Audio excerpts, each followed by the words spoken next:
Hello everyone. Thank you for joining me around the fireside tonight. My name is Joe, and I'm here to tell you a story. A story of heroes and villains. A story of rebuilding a shattered world with good intentions. A story about doing your best and things not always working out. A story about beginnings. Presenting Foundation, written by me, Joe Fireside. I don't normally read my own material, but I really hope you enjoy it. I thought this was quite an apt thing because a few days ago we hit an absolutely mind-blowing milestone. 1 million lifetime plays. 1 million. Over the last 2 years, my voice has been heard over 1 million times. From people from 200 different countries all across the world. There are members of the Fireside community from the USA, from the UK, India, Australia, Europe, Africa, Southeast Asia, Japan, and so many other places. This concept is mind-blowing to me. I can't even begin to thank you all for listening. Tales by the Fireside started as a little passion project for me 2 years ago, and all I wanted to do was just help a few people get a bit better sleep and have a little less anxiety. I never dreamed it would be heard by so many people. To mark this occasion, I'm releasing both this, a little story I wrote after getting inspired from something I saw on Facebook, and another personal Wonders by the Fireside called A Matter of Scale. You can listen to that whenever you like, and I would love to know what you think both of this and of that. To everyone who in the past has donated to the show and to our patrons, I thank you from the bottom of my heart. You have helped me keep this show going. To everyone who has contributed stories, emailed me, commented, left a review, or told people they knew about the show, thank you. You've helped me reach a larger number of people than I ever thought possible. To everyone who's been active on our Facebook page in the past and created such a wonderful community, thank you. You've helped provide the passion to keep this show going. To those in my personal life who have stuck by me, inspired me, supported me and kept me on the straight and narrow, thank you. This wouldn't be what it is without you. And to everyone who's listened, thank you. You have brought new meaning to my life, and I cannot tell you how much I appreciate every single one of you. Thank you. Now, with that long intro out of the way, please, get comfortable, let go of the daylight, and join me for our story. Foundations by Joe Fireside. They didn't call me a superhero when I first started. I didn't claim to be one either. I didn't have a costume or a sponsor or training or a bunch of super friends or anything like that. I was just a kid who had seen my entire world knocked down around me. So, in a moment of childish determination and sheer force of belief, I thought I could fix it all. The first emergence of my powers wasn't a huge triumphal moment. There was no adoring crowd, no blinding golden lights, no cacophony of sound. It just sort of happened. It was all pretty underwhelming, really. It was shocking, sure, and a moment I'll never forget. But my destroyed home was still destroyed, albeit in a slightly different order than previously.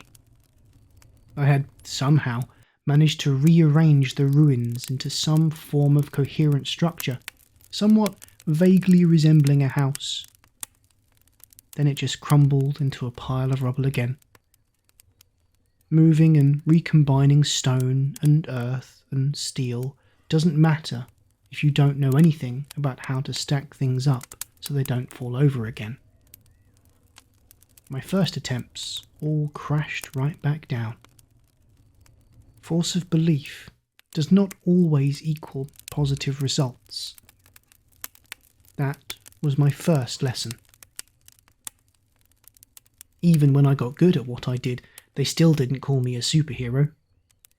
I still didn't have a costume, but I'd managed to get my hands on every architectural diagram I could and done plenty of practice. I could create quite complex buildings or sculptures out of just a pile of material, and could do repair work that would take a whole team of men days in moments. I actually became pretty proud of the things I could do with relatively little effort on my part. The best part of the whole thing was nobody noticed it was me. It was perfect. One minute there was rubble, and the next there was a fountain, or a house, or a bronze statue, and an equally astounded appearing onlooker in a crowd of astounded onlookers. I then started to show up at the aftermath of battles and skirmishes and bombings, and quietly put buildings back together again.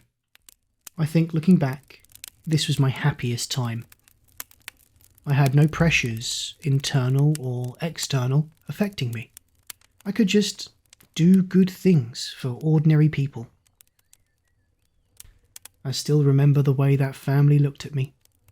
The way their young son offered me his toy aeroplane as thanks for building their home back.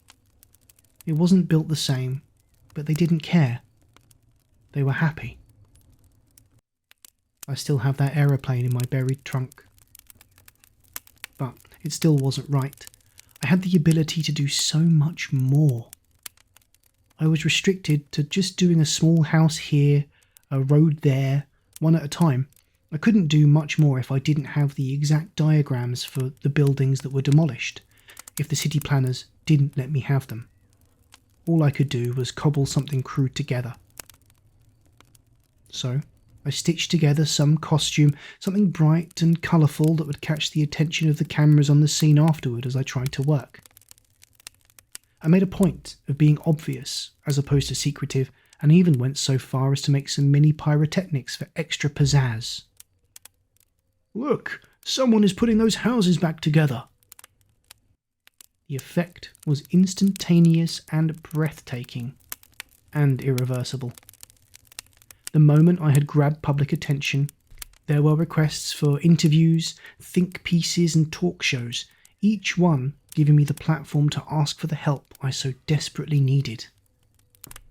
This was my second lesson. I needed people to talk, to know about me. The more, the better. I didn't call myself a superhero, or even come up with the name everyone knows me by. I was never very good at that kind of thing. I actually hate being the centre of attention, but once all the attention was on me, I got offers from sponsors and managers of all kinds. One, a Latin girl with long dark hair down to her waist, caught my eye. She introduced herself as just Kelly. "I don't have any money." "That's all right," she said, her grin showing perfectly straight white teeth. "All I need is for you to take on some gigs and give me a cut." Kelly set me up. She got me the costume everyone recognises. She gave me my name. She managed all the PR. She set up interviews. My fame skyrocketed. Before long, I was seeing myself on billboards and cereal boxes. I'd become another superhero. That famous bunch even called to offer me an interview to join their illustrious ranks, but that isn't really my style. But soon, I had access to hundreds of city plans and blueprints, everything I could possibly want. I had plans to schools, apartment buildings, transport hubs, sanitation facilities. It was fantastic, and I went to work with great enthusiasm. After enough attacks happened and enough buildings were destroyed, I learned the schematics well enough to be able to do my job without even needing the reference material. I practiced and practiced and practiced all manner of different projects. After a few years, I could rebuild a tower in a matter of minutes and a city in a matter of days. My powers evolved as my understanding did. Soon, I could feel the layout of the building just by touching it. and then, with a bit more practice, just by touching the rubble. I no longer needed plans, just my own hands and my intuition. It's difficult to explain. The structures spoke to me. I can't think of another way to put it. I just learned to speak the language more and more fluently. The gigs were simple, just fixing up hero bases after they'd gotten wrecked in attacks, or civil buildings that were destroyed by rebel insurgents. Feel-good work that paid well. Intuition is the key to success. That's the third lesson, and I learned it the hard way. The problem started with the homeless thing.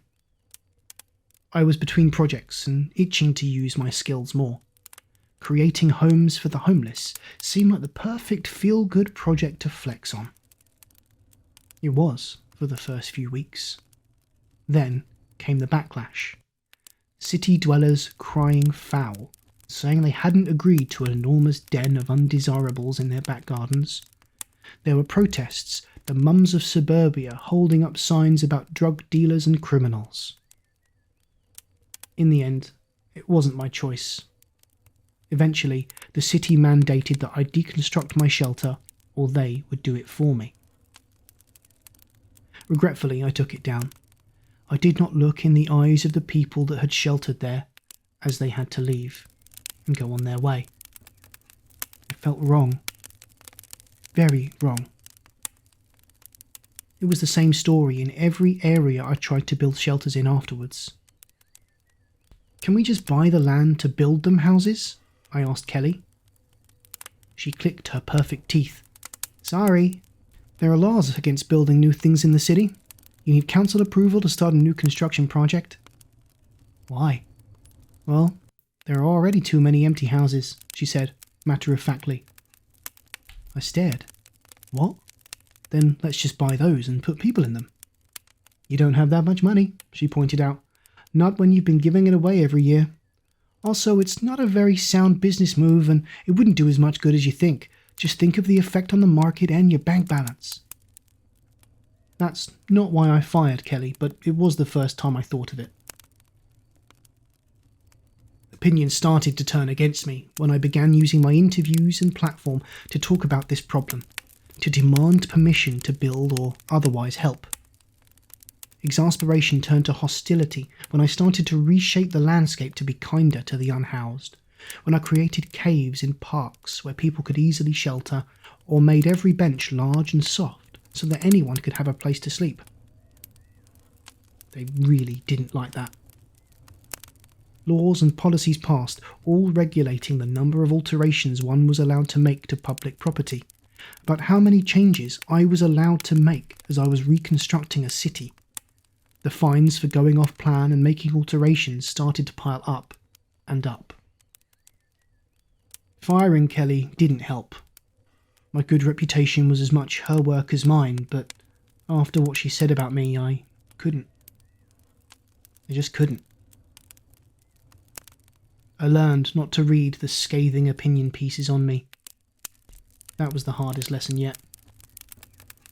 Of course, it really hit the fan when I stopped the mid-construction of the stadium.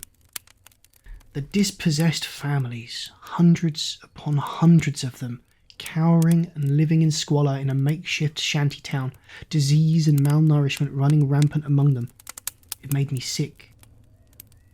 All pushed aside so they could build this behemoth. And so I stood there for the next 48 hours, deconstructing every single thing they tried to put on their ill-gotten land. And then they sent the heroes to stop me. "You're insane," they said. The same heroes who, a few years earlier, wanted me to join their ranks. "They evicted 100 families for this," I spat. "These were people's homes. It's disgusting that it is allowed for the government to do that, much less for a stadium, for entertainment." I noticed how none of those heroes even so much as looked at the poor people on the other side of the double security fences. Due to my name and my good actions of the past, I was allowed to leave without being hurt too badly. I did. The thing that really caused it all to end was when I was contracted to rebuild yet another base. It was a simple enough decision. I found out that they had been building drones and firing them on civilians. That, at this base, the military has been building surveillance technology that would be able to monitor every single person in the country at every moment, with no oversight, and be able to fire upon them with impunity the moment that suspicious activity was detected. The anger at this betrayal of trust, this abuse of my work, my creations, flared within me. It made me rethink every base I had built in the past. I'd been doing this for years. How much had I helped with these evil ideals? My mind raced back to some of the oddities of the constructions, and new light was cast upon them. Years and years of my life. Just what impact had I had? How many people had I helped destroy through my good intentions? I made a decision. No, I told them. You've already signed your contract. But instead of dignifying that with a reply, I transmuted the entire area into the rockiest, most impossible terrain I could manage. Every trick I had learned over the years to make the land easier to build on, I reversed, turning what had once been the base into a precarious canyon of jagged, diamond-hard steel, nearly impossible to remove or build on. The heroes were much less understanding this time, and me, never being any good at fighting, was over quickly. They don't call me a superhero now. Here I am, behind bars, in an incredibly high security facility. One of the highest. I should know, I built it. I glance over the think pieces and the profiles and the reports on how the world's most beloved hero fell from grace. Speculation about being seduced by evil, succumbing to greed, or descending into madness. It's funny, really. These are all things I've heard about the villains that came before me. It's enough to make anyone wonder about these people, if perhaps they have been misjudged too. The sheer number of articles on my downfall is quite astounding. People I have only a passing relationship with have come out with intimate details on my internal environment of mania and degeneracy. But that's all right, I realise after the sting of it fades away. That was the second lesson, after all. More than anything, I need people to be talking. The more people, the better. And for all the bitterness in these words, I come to the grim realisation that people will never stop talking. Once I have thought things through, I decide, finally, that I am ready. They will never stop talking, so why not give them something to really talk about? I take a deep breath, and then another. And then I stand up. The steel of my cell melts away. After all, there isn't really any prison that can contain me. No earth, stone, or metal can withstand my will. I walk slowly out, the security cameras twisting and contorting around me. The alarm begins to blare, the lights begin to flash, the sound of boots echo down the hallway, coming towards me. My legacy as the world's greatest supervillain begins with a left turn down the hallway, towards where the other villains are kept.